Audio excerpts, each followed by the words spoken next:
Hello, j'espère que vous allez bien. Donc, les émotions, en médecine traditionnelle chinoise, elles ne sont pas de facteurs pathogènes, mais elles sont des réactions affectives à des stimuli externes.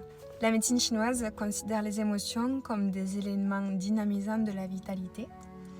Et il serait d'ailleurs anormal de ne pas ressentir une grande peur quand il y a un grand danger, ou alors par exemple une grande tristesse à la perte d'un être cher. A contrario, elles peuvent devenir pathogènes si elles sont excessivement brutales ou si elles se prolongent dans le temps, si il y a un état prolongé de crainte, de colère ou de tristesse. Là, cela peut devenir pathogène. Lorsqu'une émotion devient de façon répétée ou s'allonge dans le temps, c'est l'individu tout entier qui s'enferme dans une attitude et là, il va perdre son centre. L'esprit va donc perdre sa liberté et l'individu va s'habituer à une orientation mentale, émotionnelle qui va se retourner du coup contre son équilibre vital, son énergie, son centre.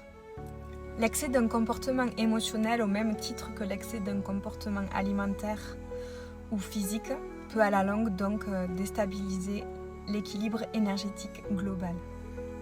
Et en sachant tout cela, la beauté qu'est la médecine chinoise nous apporte les outils nécessaires pour aider au bon fonctionnement de l'équilibre énergétique global. Je vous dis à très vite pour de prochaines vidéos.